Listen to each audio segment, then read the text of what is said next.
This is part 2 of a 2-part episode. So we would really recommend that you go back to part 1 of this episode so that you can get a full idea of what we thought about this book. If you'd like to get the whole episode, please go to patreon.com/MHBC and sign up, giving us a little bit of your money, and it means you'll get the whole episode in one go. And if you haven't done so already, don't forget to subscribe on your podcatcher to ensure that you never miss an episode of the Mental Health Book Club podcast. Hello and welcome to the Mental Health Book Club podcast with your hosts Sydney Timmins and Becky Lawrence. We would like to take this opportunity to let you know that we will be covering a diverse range of mental health topics that may be distressing to some listeners. You can find a full list of the topics being covered in each episode in the show notes. Please check the show notes before listening to any of our episodes. Welcome to the Mental Health Book Club podcast with Sydney Timmins and Becky Lawrence. And this is part 2 of our discussion on Love and Remission, My Life, My Man, My Cancer by Annie Belasco.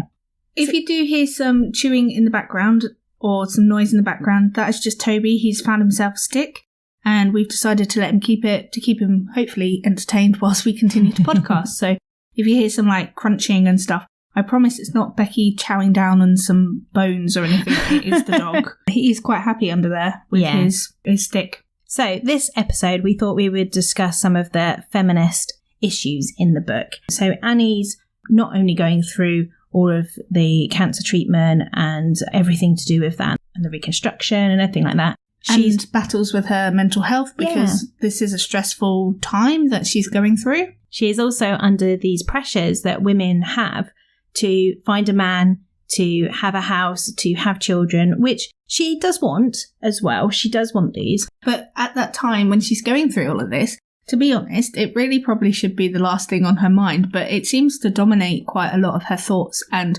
her activities. Yeah. In some way, I think it might be slight distraction for her. Oh, of course, I think so. I think it means that she doesn't have to focus on... I mean, during most of the book, she can't even say the word cancer, can she? And she doesn't write it. No, she doesn't. I do think she sets up these dating profiles all the way through, and at first she's like, well, what do I put on it? You can't put, I'm going through cancer. Mm. So, and someone tells her, you should write that you drink beer and watch football and things like that, and show yourself as the typical cool girl that all men want. Yeah. So, and also, even when she's taking the profile picture, I thought it was really like, she takes one and then she thinks, oh, that's really nice. And she went, oh, actually, it's too much boob. We don't want to get their hopes up when they're not going to be there. Which I thought was really sad. So she then redoes it and then puts her profile out there, goes on a couple of dates. So even though she's going through all this treatment and things like that, she's still putting herself out there, isn't she? She's still determined to find Mr. Right. Yeah. And she does, which is fantastic. So I'd like to say a big shout out to Sammy. You sound amazing. We're going to probably get some more gossip about you when we speak to Annie, hopefully. And also, you originally came from Southampton, which is my hometown, so it kind of made me chuckle when I read that part. I was like, oh, look, it comes from my hometown. Maybe you knew him. No, I didn't. So I think, though, the important part we're talking about is this pressure that she has, that actually women do feel that actually you should be making a home, finding a man, doing the things that are feminine as such. Having a family, that kind of thing. Yeah, and when she's going through the treatment, because the chemotherapy and radiotherapy can reduce your chances of being able to have children. And although she is single, they keep asking her, does she want to harvest her eggs? And they keep going on about it. And she gets really annoyed. And I can understand this because she's like, I don't have anybody in my life. And then they're like, yeah, but you should freeze your eggs and you should do this and you should do that. And she feels very bombarded. I'm glad she did, though, because it meant that she then had opportunities and options later. And that's why she does it in the end. Which I think is probably the wisest decision for her to make, even though she was in some ways dead set against it. Yeah. Because she was very much like, it's not part of my life right now. But then you just don't know what's going to happen. Yeah. And that's why she ends up saying, you know what, let's do this. Let's keep my options open by having them frozen, and then there's a possibility. Whereas if I close this door and it does affect my fertility, then I've closed a door on something that I might want, I might not want, I might not have the opportunity to want, but I might, and I want to keep that door open. And I'm really glad she does that. But I found it really hard when a friend of hers is talking to her about it and says that how lucky she is to be having this done. Because, getting cancer and fighting for your life is so lucky that you now get the opportunity to freeze your eggs for free. Yeah, because she's like, you can spend thousands having your eggs frozen and all this. And she's like... Yeah, but I didn't want cancer. Yeah. And I didn't really choose this option. Yeah, if I could have a choice, do you really think that I would go, yeah, to get this for free, I'm going to get cancer, then I'm going to freeze my eggs? No, yeah. I don't think so. I definitely think lucky was the wrong word to use. Yeah, I do think that it's also the way that people respond to you, isn't it? Like, if they hear the diagnosis and they go, oh my goodness, you've got cancer, some people react to it in a way that are just like, oh, okay, I'm sorry to hear that. That's really unfortunate. But then continue to treat you as a person. Yeah. And then you get the others that run for the hills and are like, I'm never going to speak to this person again. Because what happens if I say the wrong thing, maybe? Yeah. Or what happens, I don't know, can I be friends with someone who is going through this? And they distance themselves. Yeah. And then you get the others that literally are just like foot in mouth syndrome, where they just kind of vomit things that are just coming straight to the head and it doesn't go through the brain and will obviously make things worse. But there's all these differences, isn't there? The way that people react to these situations. But yeah, being told by someone that you're lucky, I think I would probably be pretty cheesed off. Yeah. And she felt like she's being constantly reminded, you're single, you're single, you're single, you're single, you're single, you're single. But I think that's the same way for all women out there that are still single or who choose to be single. I don't know about you. You've obviously talked about this because you are a single lady and you feel this constant pressure because people obviously ask you, so, anyone new in your life? And until really last Christmas, when I had a bit of a mental health issue, I had a lot of anxiety, but I worked through it through the Christmas period and then sort of came out the other side in a much better frame of mind. And I realised that this pressure that was being put on me was from society, was from the fact I was trying to prove I'm not my own mother and that I would do motherhood in a different way. But then also the fact that I was never loved unconditionally and I needed that unconditional love, which I get now from my nieces, my nephew, my puppy, and my friends. And so those kind of took those major pressures out. And I actually looked at society and went, you know what? I don't care what you think. If I'm happy and I'm just having a good time, I don't care if people think. And they do ask judge me. You. That's the thing, isn't it? And I do feel I almost have to justify the fact that I'm single and I'm... But you're so lovely. Why are you still single? Yeah, I hate that.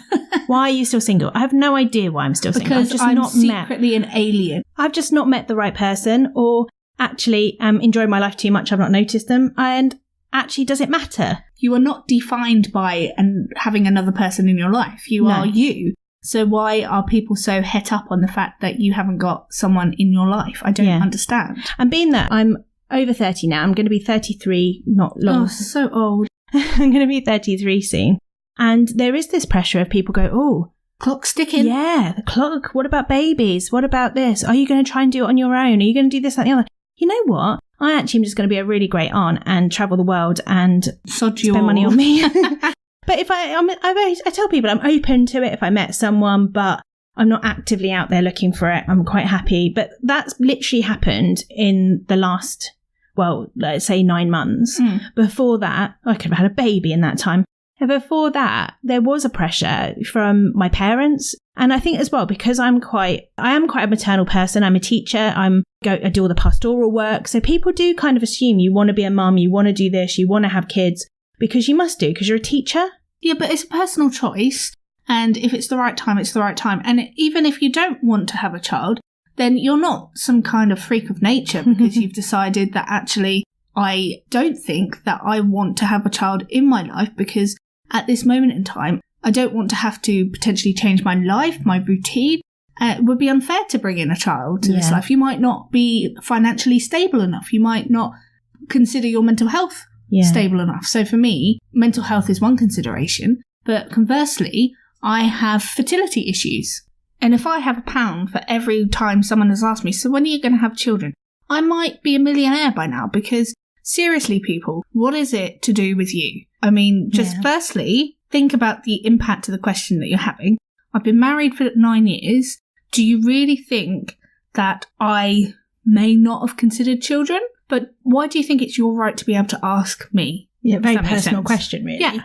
And you're not the only one. There are lots of couples out there who can't have children in the natural way and are looking at alternatives, but also some of those alternatives aren't actually an option, and so therefore can't have children. And it's to relive that every time someone asks you is also difficult. To be honest, I'm pretty, I don't know if this is mean, but most of the time that someone goes, so when are you going to have children? I just turn around these days and go, I can't, and just watch their face drop, because they then realise that perhaps they shouldn't have asked the question in the first place. And do they carry on and ask why? Sometimes they do, but sometimes they're like, oh, oops, I said something wrong there. And I'm like, yeah, you really should consider that your question is actually really hurtful to me, because once again, you're just reminding me of something that I can't have. Yeah.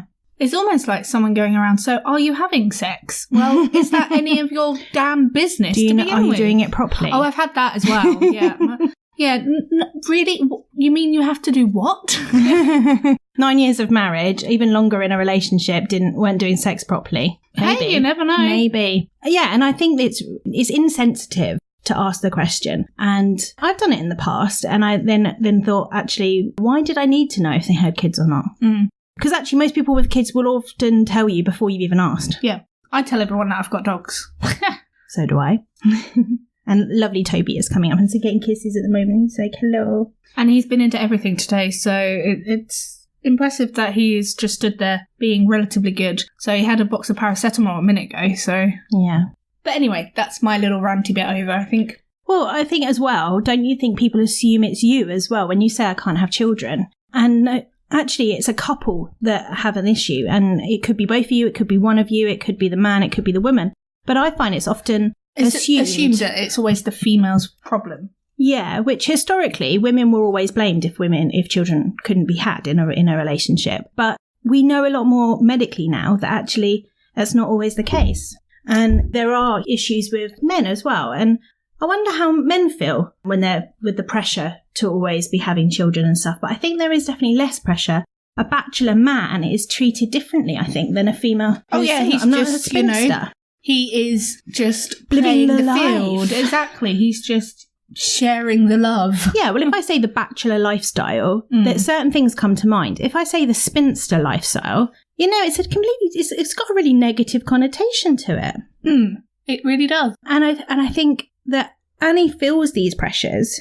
And I think, yeah, I can understand why it could be conceived as a coping mechanism, because she is directing her energy away from the cancer and into something else. But it seems like she has this pressure before the cancer comes along. I think she is hell-bent on proving that she is an adequate woman according to society. Yeah. And she does go on and she finds Sammy, who... Hey, Sammy. Yeah, through a dating website. And what I really like about the relationship with Sammy is that she gets really worried about, does he know she's wearing a wig? Does he know that she's had to pencil her eyebrows on or whatever it is? And actually later on when she sort of says to him, I'm really sorry, this is an issue, and he goes, yeah, no, don't worry about it. And he had noticed and just got on with it. Rather than pointed it out, because obviously she's already going to be conscious of that kind of stuff anyway. Yeah. But then I kind of feel, in a way, if he had said, oh, you look lovely in your wig or something, she'd be conscious that she had said she had a wig, but then maybe she'd be... I would take it in the wrong way. Yeah. No offence, but I would. Yeah, but I just think she does worry quite a lot that, does he notice, when actually he's already noticed and not worried about it. So I almost wish he kind of could tell her that I've noticed, but I'm not worried about it earlier. So she stopped her worrying. Say that in the first place without, sticking your size 11s in your... Yeah. And I suppose he waits until she's ready to talk to him about it, which I think, again, shows the patience and the caring that he brings to the sort of compassion he brings to the relationship. I mean, they do have troubles. She talks about a argument they have where he drives off in the end, and this is partly due to the hormones and everything that's going on. But also, normal relationships do have arguments. Yeah. So... yeah, if it was a relationship without any arguments, we would wonder what was really going on behind the scenes. Yeah. But I'm really glad that she finds him and that they're very happy. And although it did confuse me a little, because at the beginning of the book, I was like, who is this Annabelle? I thought this was all about the author, but the author's got a different name. She's called Annie. And it's only when you get to the bit, spoiler alert, that you find out that she meets Sammy and he starts calling her Annie rather than Annabelle. But I was like, And And I was like, but the surname's different. And then, of course, they get married. And then, obviously, her name then becomes Annie Belasco. And so I was then like... You did keep texting me going, is this really like a memoir or is it like a story? Yeah. So it's almost like, Annie, your author name kind of gives away what's going to happen in the book. But in some ways, I'm really quite glad because you read this book and you're like, come on, just give us some positives here. Just a little positive would just be nice to help her through. Yeah. I love the fact, though, her dad sends her these text messages about people who have survived cancer. And then it's anything they've survived at all. And so I like the fact as well, by the end of it, he actually texts her name. Yeah, so that's like the ending part, isn't it, of this book? And you're just like, she did. She's gone through so much in such a short time, really. Basically, it turns out that when I looked at her date of birth, Annie, you are only a few months older than I am. And I don't think I could have gone through what you did and come out the other end. At that age? Yeah, I couldn't. I don't think at all. But then we find strength when we don't think. I guess we've got no choice in the matter, have we, really? But yeah, so I take my hat off to Annie for being able to do this and then also writing a book about it, telling people her journey and telling people her story, because it does raise awareness. Because, as I said, I wouldn't have known some of the facts that we went and looked up specifically when we talked about it in this podcast. Yeah. Yeah, no, completely. I didn't know about how many people got breast cancer so young. I have to admit, I don't really check. Well, you should. I know I should, but I just don't really do it. And I think because I've been so unaware that actually it could happen. We're a bit blasé as well. Yeah. And I suppose as well, I'm quite small chested, so there's not much there anyway. So I don't know. I've just not been aware. And also, I think as well, we're getting a bit maybe blasé about breast cancer because it is everywhere. Well, I think maybe even cancer in general, to be fair. Yeah. That actually survival rates are so good that it's almost less of a worry. Yeah. I can see that. I mean, saying that, I do think eventually I will get cancer only because so many people in my family have. But then... It's a disease of older age now. It's just one of those things, isn't it?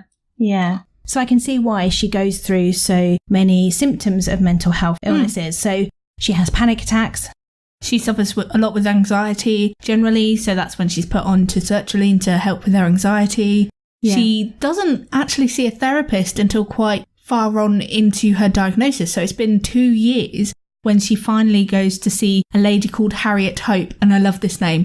Imagine having a therapist that had hope in her name. I think that is just like, wow, excellent. There is going to be some hope here. Yeah. And I think that's important, that step to actually, she's looked after her body for 2 years and it's meant to be like perfect now. But now she's got to look after her mind and her well-being and she needs to, look after that, which I do think, I think she should have been given help earlier on, but to look after it then and to be finding out what's going on. And I think because it doesn't seem that she was offered it, it's not until later she realises now all the treatment's done, now all the symptoms are over. What is left is actually not to do with the cancer. Well, exactly. And I mean, there's this part where Harriet is speaking to Annie and she basically is like, you spent 2 years dealing with the physical aspects of treatment and you've left your mind behind. It's still catching up and that's all. So she's conscious that she is offloading all of this stuff onto her therapist and is worried that, I don't know, that maybe she is just showing that she's not coping well. Well, she says for the first, I think, 6 sessions, she just rants at her. And I think that's true of most people who go to therapy. The first few sessions are you just sort of offloading everything that's on top before you can start getting to what's underneath. And she's also seems quite worried by the fact that she's actually just really angry about everything. Yeah. And I think that is such a justified emotion to have because why shouldn't she be angry? She is a young woman in her prime and all of a sudden she is struck down by cancer. Yeah. It must seem very unfair. Well, I don't know about you, but when I was diagnosed with multiple sclerosis, I was so angry. Even though there were signs and symptoms that were noticeable because that's why I'd gone to the doctors in the first place, I still felt this... I don't know. I think my therapist told me that it was really about I was kind of going through a grief process of the life I could have had and would have had if I hadn't been diagnosed with multiple sclerosis. Which is normal to go through after a big revelation. Yeah, and one of those feelings is anger. And Yeah, why me is another one. I definitely thought, why me? I didn't necessarily have the anger because I don't necessarily have that emotion very well. That's because I am your anger barometer. Yeah, due to my childhood. But I did think, why me?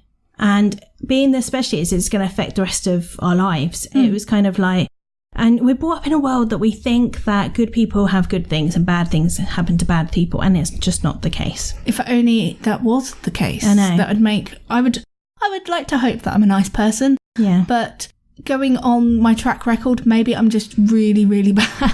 Or maybe karmically we were bad in a previous life. Yeah, I wonder what I did to upset people previously. Yeah. So it is a normal reaction that she's having, but it does come across the way that she's... I'm so glad she found that therapist. Another part where Annie is talking about her experience with her therapy is that she states that Harriet often didn't necessarily respond to her angry outbursts, and that she would just sit there until she had vented, and then she would interject. But Annie makes this observation that she probably should have started treatment a long time ago, and as a result of her not starting that treatment, she's very confused about what is happening, I think, with her mental health. Yeah. And she's constantly angry at everyone. She's constantly angry at people that waste her time.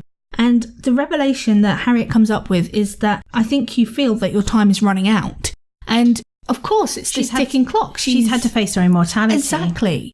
And if you've only recently had to face your own mortality, of course you're going to be worried that time is running out. Are you going to achieve everything that you want to achieve before the clock chimes midnight? Yeah. Yeah, no, I think that's quite a revelation for her, that she realises... She says it's relief. Yeah, that she understands that a lot of the things that she is worried about all link back to this fear that time's running out, that she hasn't got much time. She just desperately wants a doctor to tell her she's clear. And the problem is with cancer is they won't say that for 5 years. And even then, you're in remission. It's not that you're clear. You still have to have checkups. You still have to be reviewed and things like that. And there is a time where in the reconstructed breast, there is a lump and there is concern that it could be breast cancer back again. Yeah. So there's all these reoccurring fears that how long has she got left and how many years and is she going to be old? And to have that all when you're, by this point, so 26? Young still, exactly. Yeah, I think it's 26, 27. Yeah, so hard for her to have to go through. And for Sammy to support, which is why I think she ends up seeking therapy, because she realises it's affecting their relationship quite a lot. Which it would be difficult not to. Yeah.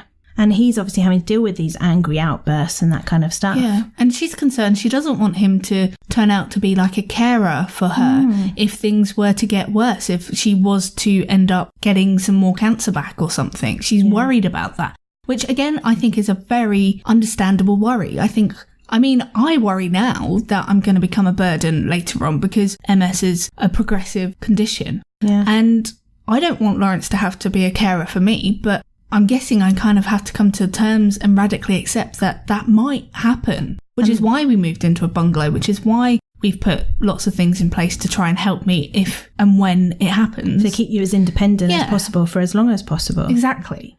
And I agree with you. Part of me, sometimes I think that one of the reasons I haven't found someone is because I think for a while I was scared I would be a burden. And my mother is definitely burden on her. She puts herself as a burden on others. And I didn't want that relationship that her and my dad have, where my dad is basically her carer. It's tough. Really tough. And to be dealing with that at half the age that my mum is really hard for Annie as well. And actually, she gets to a point in her therapy where you can tell in the book that she knows there's a problem around the codeine that she's taking. Codeine is actually a very addictive substance. It is a minor form of morphine. It's a minor form of basically... It's an opioid. Yeah, it's like a heroin. It's a very nice feel-good drug. Well, because I've been there, I've done that. I can say that I abused codeine and cocodamol particularly. Yeah. So cocodamol is a mixture of paracetamol and codeine. Which isn't great for your liver. No. Which is another reason why you shouldn't do it. And doctors say if you take it regularly for longer than 2 weeks, it can become an addictive substance. Yeah, if you go into pharmacies now, they will often warn you that you shouldn't take this continuously for more than 3 days because it is addictive. I have to admit, I'm like, yeah, I know that. Of course I know that because I've taken it and become addicted to it. But you just don't, I don't know about you, but I didn't listen. I was like, yeah, whatever. It's also one of the go-to medications that doctors go to for pain, most kinds. I know I've been prescribed it for pain and migraines. And actually, I found if I took it for any longer than sort of 2 weeks, when I tried to not take it as regularly, my body would then trigger a migraine to try and make me take it. So I had to then kind of go through almost a withdrawal symptoms to stop taking it, to then ride the migraine out, to then not need it and show it's not going to get it. But you can understand why Annie is using codeine, because it is stopping the pain, and she is in immense pain, particularly after the breast reconstruction surgery, because that is a huge, invasive, nasty procedure that she's gone through several areas of her body. Because although it's a reconstruction of her breast, she's having fat and tissue and skin taken from her lower regions as well, which affects all the muscles of your abdomen and things like that. So it's really, really painful surgery. I wonder if maybe this is a question we can ask her when we talk to her. I wonder if she was warned about the addictive nature of it. Of codeine? That'd be interesting. I don't know when the warning came on to codeine, that pharmacists, whenever they sell it, also have to but she was prescribed it at first. Oh, of course she was, yeah. And you wonder how many doctors actually do go, look, I'm giving you this, but be careful. This can become this. So make sure you're only taking it when you absolutely have to. Make sure you're only taking it if you find you're taking it regularly, and monitoring. It took a long time before my doctor would put my codidromol, which is another derivative of codeine. It just breaks down your blood slightly differently, so I don't get as nauseous. And I literally have a repeat for it, but it took a long time before the doctor would let me have a repeat for it, when I was showing that actually I need 2 boxes a year maximum. And it's just literally, if the migraine is getting so bad nothing else has worked, then I take 2 codeine to help me sleep to get rid of it. And I don't take them very often. It might be also worth asking Annie when we hopefully speak to her, which we are, yay, if she was also taking the codeine to help with her anxiety, because that's what I did. I took when I needed some relief from the anxious feelings I was getting, I would take codeine, because it gives you that relaxed, feel-good state of mind. And I don't know about anyone else, it made me sleepy. And that's what I wanted. I wanted to reduce the feelings that your body was having. Exactly. And that's why not only did I take it for pain at times, but I also took it to relieve symptoms of anxiety. Yeah, so we can talk to her about that. And also I wonder how much of it was her whole life is kind of out of her control, and whether it's a control thing, because she actually worries that she doesn't have it with her, that she has to have it on her. But I did exactly the same. Yeah. I had to carry it around with me because I was worried when I might need a hit. Therefore, I've got boxes of it. I used to have it everywhere. Yeah. And it took a long time for me to go, you know what, actually, let's not do this anymore. Yeah. And that was when they prescribed me quetiapine, which is a antipsychotic that also causes drowsiness, because then that would give me the feeling relief. Yeah, the same thing that I was taking codeine for, I could have with Seroquel or quetiapine. Yeah. And then she eventually does tell her therapist, look, I've got a problem with this.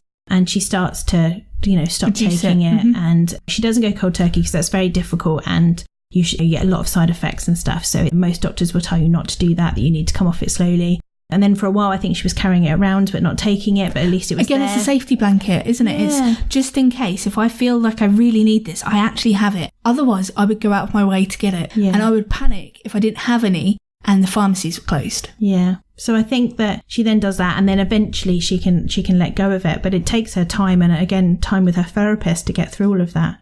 And so it's that addictiveness of medication that is given you, prescription medication. Equally as dangerous as that is not prescription. Yeah. So it's really interesting that she talks about that as well, which is probably an area that a lot of people don't talk about. Well, again, the stigma associated with addiction is something that, I don't know, people just go, well, if I don't talk about it, is it weakness that I had this addiction to a particular substance? And I don't think it is. I think it's just a way for you to be able to cope with life.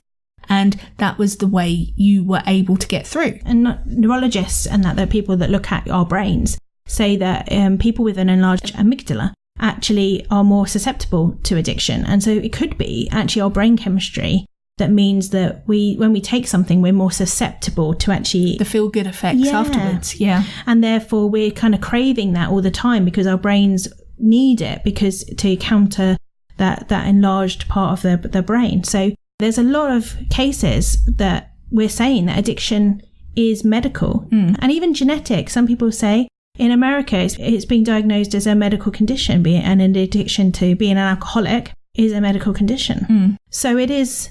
I definitely think I've got an addictive personality in that I think there's an addiction gene in there somewhere from my family. And I just have to be careful what I allow myself to get kind of addicted to and be more aware of when I need to step back. Where in comparison, I think my addiction is probably more to do with inappropriate coping mechanisms to deal with everyday life. Yeah.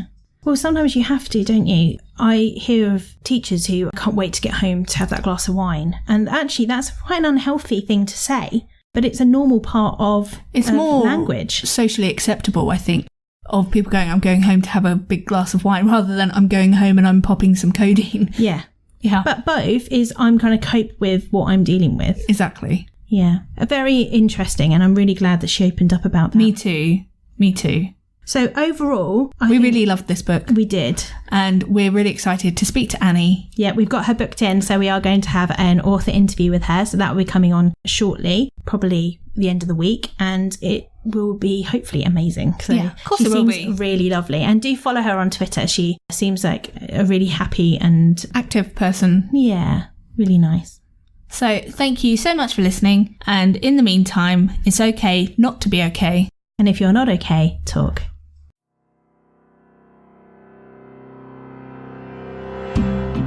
Thanks for listening to this episode of the Mental Health Book Club podcast.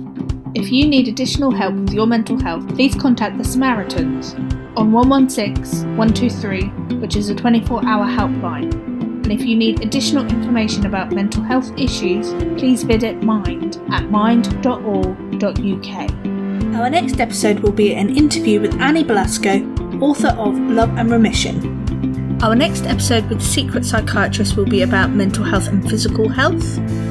Our next book will be Are We All Lemmings and Snowflakes by Holly Bourne. If you'd like to find out more about the MHBC podcast, please visit our website, mentalhealthbookclub.com. We really hope that you enjoy this podcast, and we would like to hear what you think. Please head over to Twitter, follow us at MHBC_podcast, or head over to Facebook and follow our Facebook page, which is Mental Health Book Club. If you would like to show your support further, please share us with your family and friends and leave us a 5-star review wherever you get your podcasts. You can now support the Mental Health Book Club podcast on Patreon by going to patreon.com/MHBC. For as little as $2 a month, you will be able to get early access to our episodes. You'll be able to get our full episodes. So usually I split them into 30-minute episodes. You can get all of the episode in one go. And you will also be eligible for free prize draws and other giveaways as we go through. If you choose to support us on the silver level or gold level, you will now get a Mental Health Book Club podcast tote bag, which says it's okay not to be okay. And when we meet our target of $200 per month, we will be then giving $50 to Mind, the mental health charity. We would absolutely love to be able to get to this position because we want to be able to give back to the mental health community as much as you guys help us out.